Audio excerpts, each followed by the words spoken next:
ട്രംപിന്റെ പ്രസ്താവനയെ അഭിനന്ദിച്ചിരിക്കുകയാണ് പ്രധാനമന്ത്രി. ബൽറാം നെടുങ്ങാടി കൂടിയുണ്ട്. ബൽറാം, അങ്ങനെ രണ്ട് പ്രതികരണങ്ങളാണ് ഇപ്പോഴത്തെ ഏറ്റവും പ്രധാനപ്പെട്ട ചർച്ചാ വിഷയം. കൂടാതെ അമേരിക്കയിൽ നടക്കുന്ന UN സമ്മേളനത്തിൽ മോദി പങ്കെടുക്കില്ല എന്ന വിവരം, അതിന് മാറ്റമൊന്നുമില്ലല്ലോ അല്ലേ? അത്തരത്തിലേക്ക് എന്തെങ്കിലും ഏറ്റവും പുതിയ വിവരങ്ങൾ വരുന്നുണ്ടോ?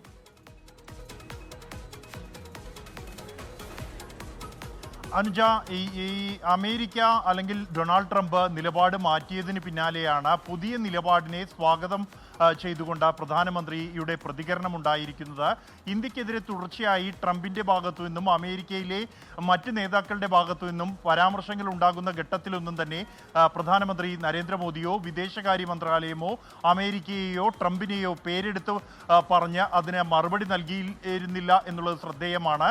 എന്നാൽ ട്രംപിന്റെ ഏറ്റവും ഒടുവിലത്തെ പ്രതികരണം വന്നതിന് പിന്നാലെയാണ് ഇത്തരത്തിലുള്ള പോസിറ്റീവായ പ്രതികരണങ്ങളെ സ്വാഗതം ചെയ്യുന്നു എന്ന പ്രധാനമന്ത്രി നരേന്ദ്രമോദിയുടെ പ്രതികരണം വന്നിരിക്കുന്നത്.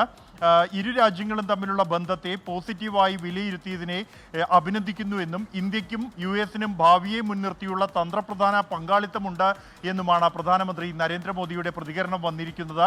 ഇരു രാജ്യങ്ങൾക്കുമിടയിൽ പ്രത്യേക ബന്ധം നിലനിൽക്കുന്നുണ്ട് എന്നും പ്രധാനമന്ത്രി തൻ്റെ സന്ദേശത്തിൽ പറഞ്ഞിരിക്കുന്നു. അതേസമയം ഈ പ്രധാനമന്ത്രി നരേന്ദ്രമോദി ഈ മാസം US സന്ദർശിക്കാനിരുന്നത് മാറ്റിവെച്ചിരിക്കുന്നു, അല്ലെങ്കിൽ ആ സന്ദർശനം ഉണ്ടാകില്ല എന്ന് തന്നെയാണ് ഏറ്റവും ഒടുവിൽ ലഭ്യമാകുന്ന റിപ്പോർട്ടുകളും വ്യക്തമാകുന്നത്. UN-ന്റെ സമ്മേളനത്തിൽ ജനറൽ അസംബ്ലിയിൽ പങ്കെടുക്കുന്നതിന് വേണ്ടിയായിരുന്നു പ്രധാനമന്ത്രി നരേന്ദ്രമോദിയുടെ സന്ദർശനം നിശ്ചയിച്ചിരുന്നത്. അദ്ദേഹം ഈ യോഗത്തിൽ സംസാരിക്കുന്നവരുടെ പട്ടികയിൽ അദ്ദേഹത്തിൻ്റെ പേരും ഉൾപ്പെടുത്തിയിരുന്നു. എന്നാൽ പുതിയ ഒരു സാഹചര്യത്തിൽ ഇന്ത്യ US ബന്ധം വഷളായി നിൽക്കുന്ന ഒരു സാഹചര്യത്തിലാണ് ഈ ഒരു സന്ദർശനം മാറ്റിവെച്ചത് എന്നാണ് സൂചന. പ്രത്യേകിച്ചും ഈ താരിഫുമായി ബന്ധപ്പെട്ട ചർച്ചകൾ, അല്ലെങ്കിൽ ഇന്ത്യ US വ്യാപാര കരാറുമായി ബന്ധപ്പെട്ടുള്ള ചർച്ചകൾ ഈ ഒരു സന്ദർശനത്തിൽ ഉണ്ടാകും എന്നാണ് പ്രതീക്ഷിച്ചിരുന്നത്. അത് ഉണ്ടാകില്ല. അത്തരമൊരു സന്ദർശനം ഉടൻ ഉണ്ടാകില്ല എന്ന് തന്നെയാണ് ഇതോടെ വ്യക്തമാകുന്നത്. അനുജ, ഐക്യരാഷ്ട്രസഭയുടെ വാർഷിക സമ്മേളനത്തിൽ നരേന്ദ്രമോദി പങ്കെടുക്കില്ല എന്ന് തന്നെയാണ് ഇപ്പോഴും വരുന്ന വിവരം. അതിനിടെയാണ് ഡൊണാൾഡ് ട്രംപിന്റെ പുതിയ പ്രസ്താവന, അതിനുള്ള പ്രധാനമന്ത്രിയുടെ പ്രതികരണം.